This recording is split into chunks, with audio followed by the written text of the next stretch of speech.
Hello students, welcome to RV classes. और आज जो हम लोग को देखना है वो है ऑर्डर। किसी भी केमिकल रिएक्शन का ऑर्डर क्या होता है या कैसे निकालते हैं, तो आइए उसको समझते हैं। ऑर्डर कहता है कि sum of power of all concentration terms appearing in the rate law expression is known as order of reaction. किसी भी रेट लॉ एक्सप्रेशन में किसी कंसंट्रेशन टर्म्स पे जो पावर होते हैं, अगर उन सारे पावर को ऐड कर दें तो वो बताता है हमको ऑर्डर। ऑर्डर निकालने के लिए सबसे पहली बात हमको चाहिए, पहला तो रेट लॉ एक्सप्रेशन लिखा होना चाहिए। कोई भी केमिकल रिएक्शन है तो हम ऑर्डर नहीं बता सकते। ऑर्डर जो भी है एक एक्सपेरिमेंटल डाटा है, और एक्सपेरिमेंटल डाटा निकालने के लिए हमको सबसे पहले क्या चाहिए, एक रेट लॉ एक्सप्रेशन। जो रेट लॉ एक्सप्रेशन भी क्या है, एक्सपेरिमेंटल डाटा है। प्रीवियस लेक्चर में लॉ ऑफ मास एक्शन और रेट लॉ में क्या डिफरेंस है क्लियर हो चुका था आप सभी लोग को। आज यही देखना है कि उस रेट लॉ एक्सप्रेशन में जो कंसंट्रेशन टर्म्स आएंगे उन पे जो पावर रहेगा, अगर उनको ऐड कर देंगे तो सिंपल क्या निकल जाता है, ऑर्डर ऑफ रिएक्शन। जैसे मान लीजिए कोई रिएक्शन है ए प्लस बी प्लस सी और वो हमको दे रहा है कोई प्रोडक्ट, ठीक है। तो इसके लिए कहा जाए कि रेट लॉ एक्सप्रेशन लिखिए, रेट क्या होगा, तो हम कह सकते हैं कि रेट जो होता है वो डायरेक्टली प्रोपोर्शनल होता है सारे कंसंट्रेशन टर्म्स का प्रोडक्ट। तो सारे कंसंट्रेशन टर्म्स का प्रोडक्ट। अब इन कंसंट्रेशन टर्म्स पे अगर रेट लॉ एक्सप्रेशन लिखेंगे तो कुछ पावर लगता है, और वो पावर जो होता है वो एक्सपेरिमेंटली हम पता कर सकते हैं कि ये कंसंट्रेशन टर्म्स कितने पावर पे डिपेंड कर रहा होगा। जैसे ए का जो है वो हम ए मोल लिए हैं, मतलब ए के ए मोल रिएक्शन में पार्टिसिपेट करने के लिए हम लिए, बट एक्चुअल में कितना पार्टिसिपेट किए वो हम लिखते हैं रेट लॉ एक्सप्रेशन में। और अगर सिर्फ हमको यही लिखना होता A to the power A, B to the power B, C to the power C, तो वो लॉ ऑफ मास एक्शन हो जाता। लेकिन रेट लॉ एक्सप्रेशन में हमें ये नहीं पता है कि ए बी सी में से कितने पार्टिसिपेट कर रहे हैं। वो एक्सपेरिमेंट कराएंगे और एक्सपेरिमेंट कराने पे पता चला कि इसके ए में से पार्टिसिपेट किए पी, इसके बी में से पार्टिसिपेट किए क्यू, और इसके सी में से पार्टिसिपेट किए आर। तो हम यहां पे लिख सकते हैं कि रेट इज डायरेक्टली प्रोपोर्शनल का साइन हटा के तो कांस्टेंट आएगा K A to the power P, B to the power Q और C to the power R, ठीक है। ये है आपका रेट लॉ एक्सप्रेशन। अब इसमें तो पहले पी क्यू आर क्या है उसको डिस्कस करते हैं। ये जो हमारा पी क्यू आर है वो ये बता रहा है कि आपने जो मोल लिए थे उनमें से कितने पार्टिसिपेट किए हैं, ठीक है। अब कितने पार्टिसिपेट किए हैं वो एक्सपेरिमेंट से पता चलेगा। हम 1 किलो मतलब ए का 1 किलो लेके गए, अब 1 किलो में से कितना हम यूज किए वो एक्सपेरिमेंट करने में पता चलेगा। तो ए के ए मोल लाए, कितने हम उसमें यूज कराए, कितने पार्टिसिपेट किए, कितने रिएक्ट किए होंगे। मान लिए पी, इसका मान लिए क्यू और इसका मान लिए आर। तो ये जो पी क्यू आर है वो ये है, पी जो है वो है order with respect to concentration of A या ए, जो Q है वो है order with respect to concentration of B, और जो R है वो है order with respect to concentration of C, ठीक है। जो P है वो कंसंट्रेशन टर्म्स इसका ऑर्डर है, जो Q है वो कंसंट्रेशन टर्म्स B का है, और जो R है वो किसका ऑर्डर है, C का है। तो ओवरऑल ऑर्डर ऑफ रिएक्शन क्या कहता है, कहता है कि sum of power of all concentration terms appear in the rate law expression is known as order of reaction. किसी भी रेट लॉ एक्सप्रेशन में जो कंसंट्रेशन टर्म्स पे जो पावर है अगर उनको हम ऐड कर दें तो ऑर्डर ऑफ रिएक्शन हो जाता है। तो मतलब अगर हमसे पूछा जाए कि ऑर्डर ऑफ रिएक्शन क्या होगा, ऑर्डर ऑफ रिएक्शन, तो हम सिंपली इनकी कंसंट्रेशन पावर को क्या कर सकते हैं, ऐड कर सकते हैं P plus Q plus R। यही है हमारा ऑर्डर ऑफ रिएक्शन, ठीक है। बस बहुत ही सिंपल है, बहुत ही आसान है, इसमें बहुत कुछ ज्यादा समझना नहीं है। कोई भी रेट लॉ एक्सप्रेशन लिखा हुआ है, उस कंसंट्रेशन टर्म्स पे जो पावर लगा है उसको आप सिंपली ऐड कर दीजिए तो निकल जाता है ऑर्डर ऑफ रिएक्शन, ठीक है। अब ये जो ऑर्डर ऑफ रिएक्शन है वो आपका जीरो भी हो सकता है, ऑर्डर ऑफ रिएक्शन जीरो भी हो सकता है, पॉजिटिव भी हो सकता है, नेगेटिव भी हो सकता है, और फ्रैक्शन भी हो सकता है। इतनी चीज नोट कर लीजिएगा। जो हमारा ऑर्डर ऑफ रिएक्शन है वो जीरो भी हो सकता है, प्लस भी हो सकता है, निगेटिव भी हो सकता है, और क्या हो सकता है, फ्रैक्शन भी हो सकता है। ऑर्डर ऑफ रिएक्शन क्या होता है, कोई भी रेट लॉ एक्सप्रेशन में जो कंसंट्रेशन टर्म्स पे पावर है उनको सिंपली ऐड कर दीजिए तो क्या निकल जाता है, order of reaction. Order of reaction कैसे निकलेगा, ये एक्सपेरिमेंटल डाटा पे निकलेगा कि थ्योरेटिकल पे, तो एक्सपेरिमेंटल पे निकलेगा क्योंकि रेट लॉ एक्सप्रेशन भी क्या है, थ्योरेटिकल नहीं, एक्सपेरिमेंटल डाटा पे ही निकलता है। तो जब एक्सपेरिमेंटल डाटा यहाँ लिखा है तो P, Q और R भी क्या होंगे, एक एक्सपेरिमेंट से ही पता चलेगा हमको। कोई भी केमिकल रिएक्शन देख के आप नहीं बता सकते उसका ऑर्डर कितना है। जैसे ये केमिकल रिएक्शन थी तो इसका ऑर्डर ये नहीं हुआ कि A पावर मतलब ये A plus B plus C, नहीं, हम पहले लिखेंगे rate law expression. Rate law expression में जो भी कंसंट्रेशन टर्म्स पे पावर आएंगे उसको ऐड करेंगे। या तो क्वेश्चन में ऑर्डर दिया होता है, नहीं तो कुछ ऐसी चीजें दी रहती हैं जिससे हम ऑर्डर निकालते हैं, ठीक है। तो कोई केमिकल रिएक्शन देख के आप ऑर्डर नहीं निकाल पाएंगे, या तो वो क्वेश्चन में पहले ही दे देगा इसका ऑर्डर ये है, इसका ऑर्डर ये है, इसका ऑर्डर ये है, नहीं तो कुछ ऐसा डाटा देगा कि आप खुद उससे ऑर्डर निकालेंगे। लेकिन सिर्फ और सिर्फ आप कोई केमिकल रिएक्शन देख के ऑर्डर बता दें, ऐसा पॉसिबल नहीं है, क्योंकि ऑर्डर एक एक्सपेरिमेंटल डाटा है, विदाउट एक्सपेरिमेंट कराए हम ऑर्डर नहीं निकाल सकते हैं, ठीक है। तो ये सिंपल ऑर्डर था, ऑर्डर की डेफिनेशन थी, ऑर्डर क्या होता है ये हो गया। अब ऑर्डर निकालते कैसे हैं, इस पे कुछ हम लोग क्वेश्चंस भी या कुछ प्रॉब्लम्स भी सॉल्व करेंगे। तो उससे पहले इसका स्क्रीनशॉट ले लीजिए आप लोग। तो जो पहला क्वेश्चन है ऑर्डर का, आइए इसको देखते हैं। एक रिएक्शन लिखा है 2A + B gives that product, और कह रहा है order with respect to A is 2, मतलब A का जो ऑर्डर है वो पहले से दे दिया है 2, एंड B का जो ऑर्डर है वो दे दिया है -1। मतलब इस क्वेश्चन में पहले से A और B का ऑर्डर आपको दे दिया है और कई ढेर सारे क्वेश्चन यहाँ पे पूछ रहे हैं, तो बारी बारी से करते हैं। सबसे पहला वाला सॉल्यूशन देखते हैं। कह रहा है कि राइट रेट लॉ एक्सप्रेशन, मतलब इसके लिए रेट लॉ एक्सप्रेशन लिखिए। तो रेट लॉ एक्सप्रेशन जब हम लिखते हैं तो होता है रेट इक्वल टू K, और जो भी कंसंट्रेशन टर्म्स हैं उनको हम क्या कर देते हैं, पहले मल्टीप्लाई, ठीक है। तो A था, B था, हमने concentration of A into concentration of B लिया। अब रेट लॉ एक्सप्रेशन में जो पावर लगता है वो लगता है उसके ऑर्डर का। अब यहाँ पे पहले दे दिया order with respect to A कितना है 2, तो A के लिए 2 है तो पावर कितना लगा दिए 2, और B के लिए -1 है तो यहाँ लगा दिए -1। तो ये हो गया हमारा पहला question solve. Right rate law expression, ये है पहले रेट लॉ एक्सप्रेशन, इसका ये हो जाएगा। दूसरा कह रहा है टोटल ऑर्डर ऑफ रिएक्शन, ठीक है। टोटल ऑर्डर बताइए रिएक्शन का कितना हुआ, तो हमको पता है, अभी जस्ट देखे हैं कि ऑर्डर का मतलब ही होता है कि किसी भी रेट लॉ एक्सप्रेशन में जितने भी पावर हैं उनको ऐड कर दीजिए। तो एक पावर 2 है प्लस उसमें ऐड करना है -1, तो ओवरऑल ऐड करेंगे तो आएगा कितना, ऑर्डर कितना है इसका 1। तो ये है आपका दूसरा आंसर सॉल्व हो गया जिसका ऑर्डर आया है 1, ठीक है।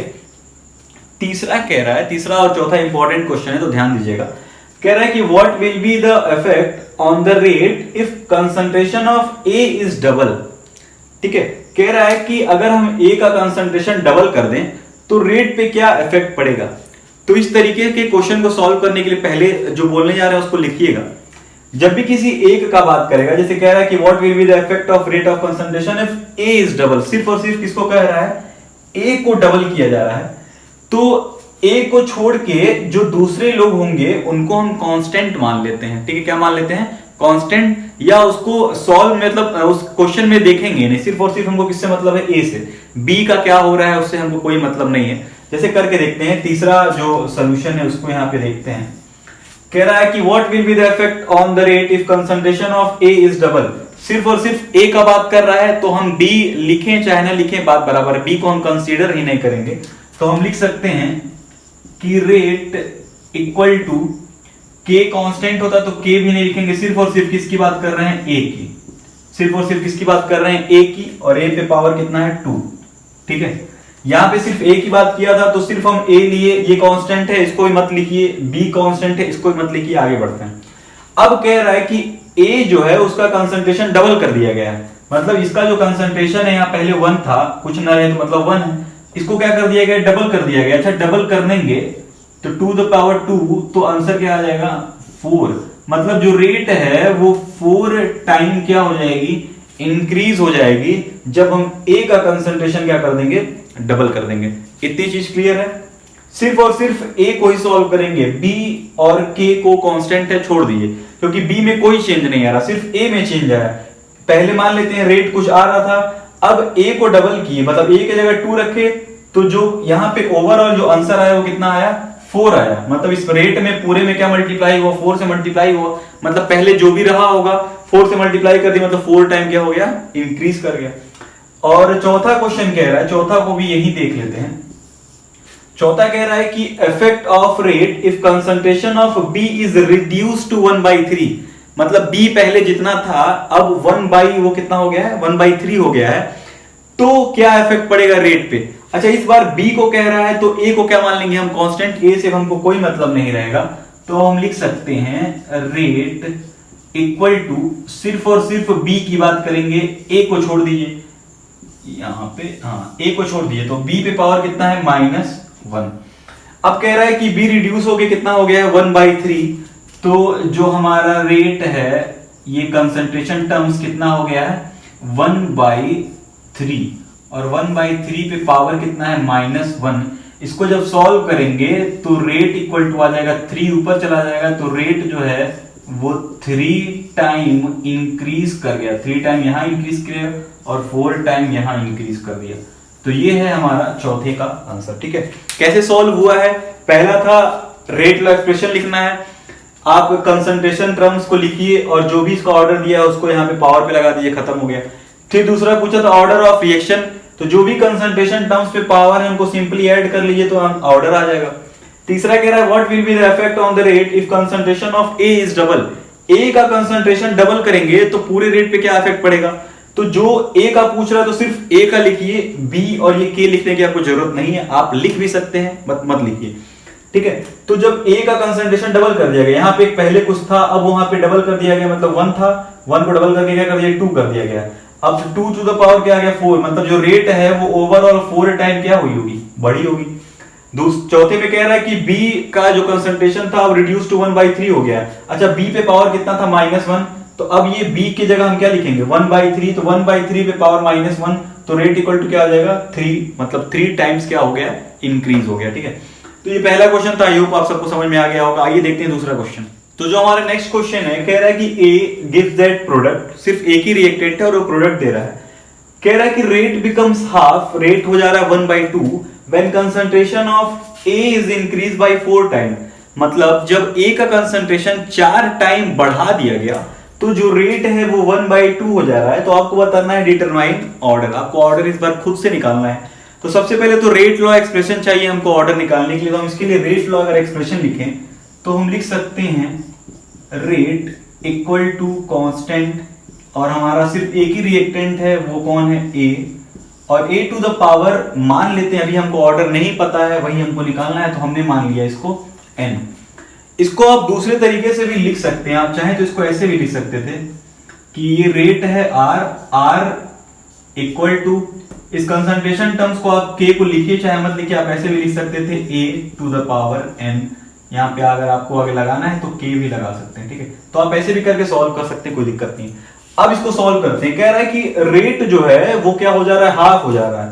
ठीक है, रेट हमारा जो है वो हाफ हो गया, कब हुआ, जब कंसंट्रेशन को क्या कर दिया गया, कंसंट्रेशन ऑफ ए, जो कंसंट्रेशन ये ए का है वो इंक्रीज हो गया 4 टाइम, मतलब यहाँ पे पहले 1 था, कुछ नहीं है, मतलब ए का आगे 1 है, अब उसको 4 टाइम बढ़ा दिया गया, मतलब ए की जगह हो गया है क्या, 4।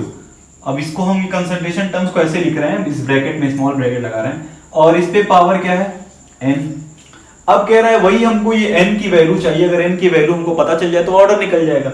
अच्छा इस 1/2 को हम क्या लिख सकते हैं इस तरीके से, 2 to the power -1 equal to हमारा k है।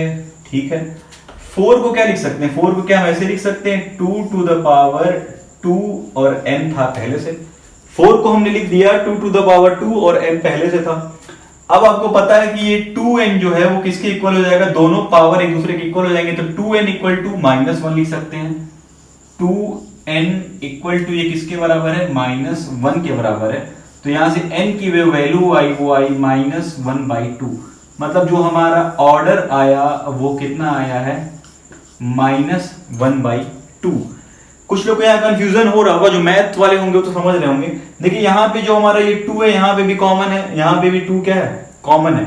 अब ये दोनों अगर सेम वैल्यू है तो इनके पावर को हम क्या कर सकते हैं, इक्वेट कर सकते हैं। मतलब -1 इक्वल टू 2n, तो -1 इक्वल टू 2n, तो n की वैल्यू क्या आ गई, -1/2, और हमारा ऑर्डर कितना आ गया, -1/2। तो एक सिंपल सा क्वेश्चन था, आप समझ गए होंगे। आइए देखते हैं नेक्स्ट क्वेश्चन। तो जो हमारा नेक्स्ट क्वेश्चन है, कह रहा है कि B gives that प्रोडक्ट, एक रिएक्टेंट है B जो प्रोडक्ट दे रहा है, प्रीवियस क्वेश्चन की तरह ही है। कह रहा है rate becomes 9 times, rate becomes 9 हो जा रहा है when concentration is increase by 3 times. तो पहले तो बताना क्या है आपको, डिटरमाइन ऑर्डर, ठीक है। आपको जो बताना है वो क्या बताना है, ऑर्डर। सबसे पहले तो रेट लॉ लिख लेते हैं। रेट लॉ एक्सप्रेशन क्या होता है, तो रेट लॉ इक्वल टू, या rate equal to concentration of B to the power क्या हो गया, n। इसको आप दूसरे तरीके से भी लिख सकते हैं, रेट इक्वल टू K और ब्रैकेट में ऊपर पावर n, ठीक है। कह रहा है रेट जो हो गया वो 9 हो गया, चलो बहुत अच्छी बात है, रेट 9 हो गया। तब हुआ, कब हुआ, when concentration is increase by 3 time. मतलब ये जो कंसंट्रेशन था उसको 3 टाइम जो क्या कर दिया गया है, इंक्रीज कर दिया गया है, तो रेट जो क्या हो गया है वो 9 टाइम हो गया है। अच्छा, तो फिर इसको 3 को क्या लिख सकते हैं हम, 3 को लिख सकते हैं 3 to the power 2 equal to K, और ये 3 टू द पावर क्या है, n। तो हम सिंपल ये दोनों देखिए फिर से ये दोनों सेम हो गए, तो n इक्वल टू क्या लिख सकते हैं, 2। तो हमारा जो ऑर्डर आया है वो कितना आया है इस बार, 2। बहुत ही सिंपल क्वेश्चन था, आप सब लोग हो सकता है इसको सॉल्व कर लिए होंगे, ठीक है।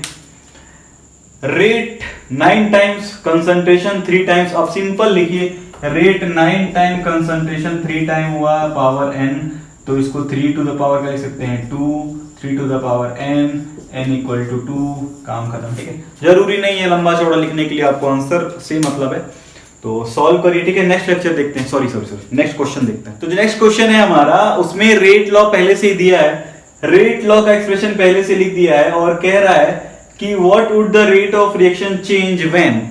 इसके रेट ऑफ रिएक्शन मतलब इसके रेट में क्या चेंज होगा या कैसे चेंज होगा, जब concentration of C is double. पहला कह रहा है कंसंट्रेशन ऑफ C को क्या कर दिया गया है, डबल कर दिया गया है। तो ये हमारा अगर हम रेट जो है यहां पे लिखें, फिर से हम लिख लेते हैं कि K concentration of A into concentration of B into concentration of C to the power क्या है, 2, ठीक है।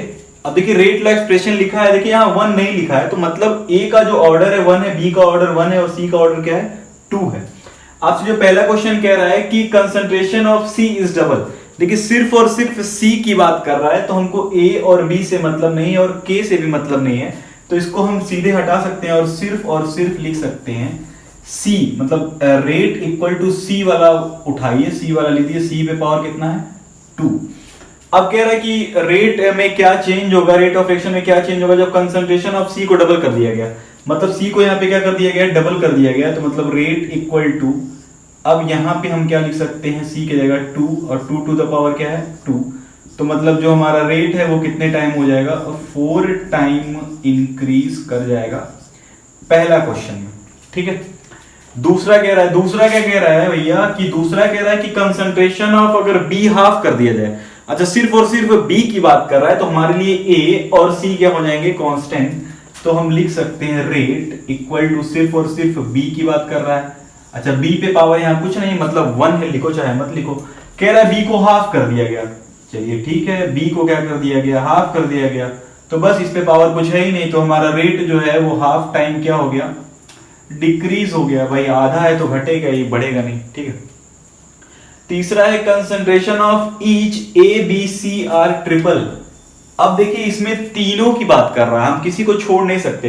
कह रहा है concentration of each A B C, तीनों को ट्रिपल कर दिया गया है, तो जो हमारा तीसरा है rate equal to K concentration of A into concentration of B into concentration of C to the power 2।